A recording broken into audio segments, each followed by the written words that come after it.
एक वाकया उन दिनों बड़ा जिसका चर्चा रहा कि चलते हुए जहाज़ से उन्होंने वापस उतार दिया, उन्होंने कहा जी जाए इनको वापस छोड़ के आए, और जहाज़ खाली आया, फिर ये कमर्शियल फ्लाइट से अमेरिका से वापस आए। इसमें किस हद तक सदाकत है? मैंने इसको अपनी तरफ से इन्वेस्टिगेट किया था। मेरे ख्याल में इसमें सदाकत नहीं है। नहीं है? मेरे ख्याल में वो जहाज़ उड़ा था और वो कनाडा तक आया था और उसके इलेक्ट्रॉनिक्स में सीरियस इशू हो गया था और उसका जीपीएस जो है ना, उसको मैग्नेटिक फील्ड वगैरह वो उसको तंग कर रही थी। He had to turn back और वो जो है ना उसके बाद वो आया, उतरा। अब जब ऐसी कोई फॉल्ट आ जाती है जहाज़ में ना, हो सकता है वो 1 घंटे में ठीक हो जाए। आप कह ही नहीं सकते, हो सकता है 10 दिन लग जाए, कोई पार्ट रिप्लेस होना है, क्या होना है। तो उन्होंने कहा भी नहीं पता इसको कब तक ठीक होगा, तो फिर ये कमर्शियल फ्लाइट पे आ गया। मलिक रियाज साहब ने अभी जो धमकी दी है कि वो सारे राज अफशा कर देंगे, अगर उन्होंने ऐसा कर दिया तो नुकसान किसको पहुंचेगा? वो नहीं करेंगे, नहीं करेंगे? मेरा नहीं ख्याल। मैं जितना जानता हूँ मलिक साहब को, मलिक साहब धमकी देंगे, सब कुछ करेंगे, लेकिन एक स्टेज क्रॉस नहीं करेंगे। वो सिर्फ एक सूरत में स्टेज क्रॉस कर सकते हैं, अगर उनको ये लगा कि उनका बेटा अली जो है उसको किसी किस्म की थ्रेट है, फिर वो लिहाज नहीं करेंगे। कहते हैं मलिक साहब ने बहुत सारे लोगों को ओबलाइज किया, तो क्या आपको भी कभी उन्होंने कुछ तोहफा दिया? हाँ हाँ, क्यों नहीं यार। मेरा एक दोस्त है, मैं उसे क्यों तोहफा अगर मुझे देता है या मैं उसको तोहफा देता हूँ, इसमें आपका क्या प्रॉब्लम है? खान साहब के चाहने वाले पूरी दुनिया में फैले हुए हैं, तो वो लोग जो खान साहब को इतना ज़्यादा चाहते हैं, क्या खान साहब भी जवाब में चाहत का जवाब चाहत से देते हैं? इमरान खान के बड़े आशिक हैं। उनमें से एक आशिक को मैं जानता हूँ जो साल से लंदन में ब्लैक कैब चला रहा, टैक्सी, और कई साल, यानी अगर इमरान 1 महीने के लिए लंदन में, 1 हफ्ते के लिए, 1 दिन के लिए, ये 2 महीने के लिए है, वो सुबह से लेकर रात तक जो है ना, वो आशिक खान का अपनी टैक्सी लेके उसके डोर स्टेप पे। इस शरीफ आदमी ने उसको कभी 1 पाउंड भी नहीं दिया। वो अपनी मोहब्बत में, वो अगर नहीं, अगर वो देता भी शायद वो ना लेता, लेकिन इसने भी ऑफर नहीं की। अब ये प्राइम मिनिस्टर बनने का टाइम आ रहा था ना, तो उस तरह के जो दोस्त है ना बुरे वक्तों के, उनको खुद ही इसने दूर कर दिए। तो आप खुद अंदाजा लगा लें। बानी चेयरमैन तहरीक इंसाफ के ताल्लुकात दिलदार परवेज भट्टी के साथ कैसे थे और नुसरत फतेह अली खान के साथ कैसे थे, और एंड में क्या हुआ? दोनों उसको बुरा भला कहते गए ना दुनिया से। दिलदार परवेज भट्टी ने तो एक्चुअली मुहिम शुरू की थी। नुसरत फतेह अली खान ने पहले मना कर दिया इमरान के लिए कोई काम करने का। उन्होंने कहा यार मैंने पता चले बंदा सही नहीं, तो जिम ने पूरा दिल का जोर लगाया, बिन नुसरत फतेह ने कर लिया उनके साथ। इमरान ने इन टर्न ये समझा कि मेरी वजह से नुसरत फतेह खान साहब जो हैं उनकी पीटर गैब्रियल से मुलाकात होगी और अब वो इंटरनेशनल स्टार बन गए। तो इमरान ये समझा कि ये कमाल है जिसको मैंने इंटरनेशनल स्टार बनाया। ऐसी बात तो नहीं थी। यही अपना जो है औरों के साथ हुआ। मलका तरन्नुम नूरजहां साहबा के बारे में आपकी क्या यादें हैं? मैडम नूरजहां की आप बात कर रहे हैं, मैं आपको बताऊं, मैडम नूरजहां ना 1 वुमन माफिया थी बाय द वे। और कल्ली काफी सी, बदमाशों से ज्यादा। वो जिसको उसने कुट पड़वानी होती थी कुट पड़वा देती थी, जिसको उसने जो करना काम नहीं देना तो नहीं मिले काम। लेकिन मैडम की जो सेंस ऑफ ह्यूमर थी ना, वो नेक्स्ट लेवल की थी। एक दफ़ा वो हमारी एक बड़ी मशहूर खातून है, सिंगर है, उनके घर वो चाय पे गई, तो मैडम के साथ ये अच्छी मियाँ वगैरह और 2-4 उनके अपने side cake, right cake, left cake, वो सारे थे। तो वो गुलकारा ने ना अपने घर फौरन उसने चाय मंगाई और प्यालियां ला गई। तो मैडम से रहा नहीं गया। मैडम ने प्यालियां देखी, कहती अड़िए प्यालियां जी चाह दे प्यालियां होंदे ने ना, ए कंजरा दे वाल नहीं होंदे, सारे वखरे वखरे वखरे वखरे एक ही जे रखिया कर ना नू। मैडम की सेंस ऑफ ह्यूमर बहुत तेज थी, इसमें कोई। Chief of army staff general Asim Munir साहब से आपकी कोई मुलाकात हुई? एक दफ़ा, लेकिन उस वक्त वो चीफ नहीं थे, उस वक्त वो DGMI थे और मेजर जनरल थे।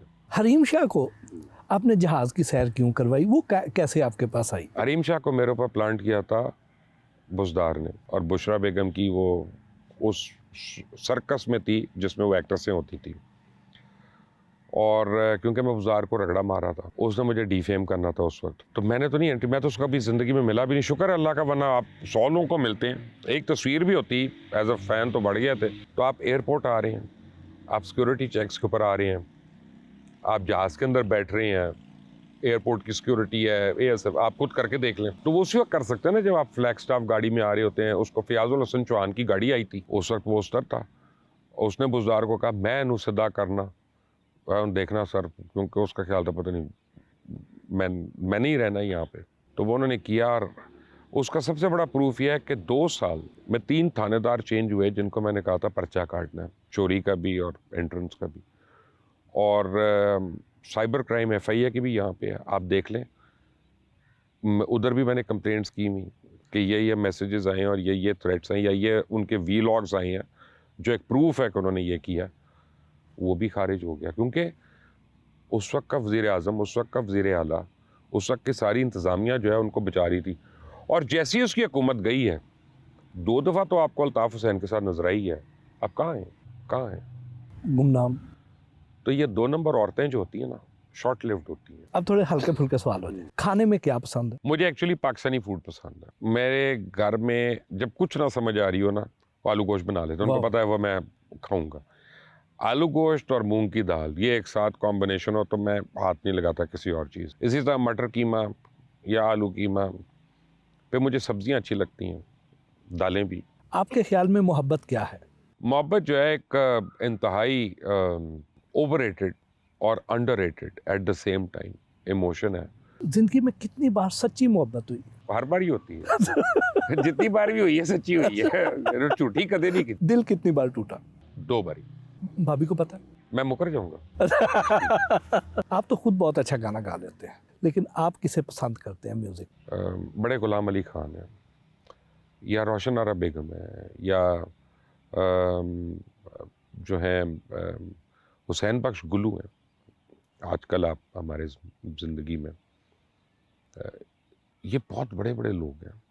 इस इंडिया में आपने लता और आशा जी का नाम सुना, और बड़े लोग हैं वो, लेकिन सुमन कल्याणपुर को अगर आप सुनेंगे तो आपको एक चीज़ नज़र आएगी। फुर्सत के लम्हात में क्या करते हैं? ज़्यादा मैं ब्रिज खेलता हूँ, या अपना मैं रीडिंग करता हूँ। आजकल रीडिंग कम है, लेकिन मैं नेटफ्लिक्स काफ़ी देखता हूँ। किस एंकर को अपना रोल मॉडल समझते हैं? कोई नहीं, रोल मॉडल तो नहीं। पहली कमाई कितनी थी और किसको दी? 383 रुपये पहली पे थी मेरी। पैसा मेहनत से मिलता है या किस्मत से? किस्मत और मेहनत भी किसी हद तक। मैं समझता हूँ मेहनत भी वो करता है जिसकी किस्मत अच्छी होती है। जिसकी किस्मत अच्छी नहीं होती ना, वो सोता ही रहता है। कोई हसरत या ख्वाहिश जो अभी तक बाकी हो, पूरी ना हो सकी हो? कई हैं हसरतें होती हैं। मसलन मैं वज़ीर बना था जब मुशर्रफ के टाइम पे, तो मेरे दोनों भाई उस वक्त तक बड़े फौत हो चुके थे, तो वो मुझे बड़ी एक हसरत थी कि यार वो भी देखते। फिर जब मैं एक सर्टन पोजीशन में आया हूँ तो मेरी वालदा चली गई, तो फिर वो भी एक हसरत होती है आपको कि आज अगर वो होती। अपनी ज़ात को एक लफ्ज़ में बयान करें। लकी। सिर्फ हाँ या ना में जवाब देना है। पाकिस्तान में अब सहाफ़त करना मुश्किल काम है। हाँ। कभी किसी हुकूमती एजेंडे पर काम नहीं किया? कभी कभी ये ख्याल आता है कि फवाद चौधरी को थप्पड़ का जवाब थप्पड़ से देना चाहिए था। नहीं, वो मिलेगा, वो मुझे मिल जाए, मुझे जहाँ पे भी मिलेगा इंशाल्लाह ज़िंदगी में जवाब मिलेगा उसे। एक दफ़ा तो जवाब मिलेगा। हो सकता है जवाब किसी और चीज़ का भी हो। गरीदा फारूकी मेहर बुखारी से बड़ी एंकर है। यार दोनों मेरी दोस्त हैं। अपना एक तो मेरे दोस्त की बीवी है। अब सबसे अच्छी बात है मैं दोनों का नहीं देखता। ठीक है, हाँ, बस ये आसान जवाब है। मैं सोशल मीडिया या डिजिटल मीडिया के लिए टीवी छोड़ सकता हूँ? नहीं, टीवी हमें खुद छोड़ देता है अक्सर जब वो देखता है कि अब ये बारी पड़ गए। हामिद मीर साहब कामरान खान साहब से बड़े साफ़ी हैं। बहुत बड़े। कामरान खान का वो लेवल नहीं है। इन शख्सियात के लिए एक एक जुमला आपने देना है। नुसरत जावेद मेरे सीनियर है। मुजीबुर रहमान शामी साहब बहुत ज़्यादा सीनियर है। कामरान खान। अब बस कर दे यार। जावेद चौधरी। जावेद चौधरी अच्छा इंसान है। शाहजेब खानज़ादा बहुत मेहनत की है उसने। Hamid Mir. Hamid Mir is a star. Najam Sethi. मैं आपको 2 सहाफ़ियों के मुतालिक बताऊं, ये मुझे एक लफ्ज़ में नहीं कहूँगा, ये बहुत ज़्यादती है। उनकी बड़ी खिदमात हैं दुनिया में। मसलन नजम से तो मेरी अभी हाल ही में लड़ाई हुई है। मैंने उनको खुद मैसेज ऐसा किया कि जिस पे वो भी तिड़ गए। लेकिन पाकिस्तान में 2 सहाफ़ी ऐसे पैदा हुए हैं जो बैक वक्त उर्दू और अंग्रेज़ी के माहिर हैं और जिनको फुल अबूर है उर्दू के ऊपर भी और अपनी अंग्रेज़ी के ऊपर भी, और आप उनको जो मर्जी टॉपिक दें वो उसको स्पिन कर सकते हैं। एक सेठी साहब है और एक हुसैन हक्कानी साहब है। मंसूर अली खान बहुत अच्छा एंकर है। Imran Riaz Khan. Unlucky. Nasrullah Malik, Nasrullah Malik I think is a better analyst than anchor. Kashif Abbasi, Kashif Abbasi बहुत ऑनेस्ट है और न्यूट्रल है। सना बुच्चा, आई विश सना बच्चा वापस टीवी पे ही रहे और किसी मेन चैनल पे रहे। गरीदा फारूकी, गरीदा फारूकी बहुत हार्ड वर्किंग है। आसमा शिराजी, अनलकी है। आसमा शराजी को जितना तनकीद का सामना करना पड़ा और जितनी उसने शराफत से उन लोगों का मुकाबला किया, मैं कहता हूँ हैट्स ऑफ टू है। मोहसिन नकवी, मोहसिन नकवी अपॉर्चुनिस्ट, फैसल वाडा। कुएं का मेंढक। बहुत बहुत शुक्रिया सर, आपके साथ सारा दिन गुजारा, बहुत अच्छा लगा, बहुत कुछ सीखने का मौका मिला। Thank you.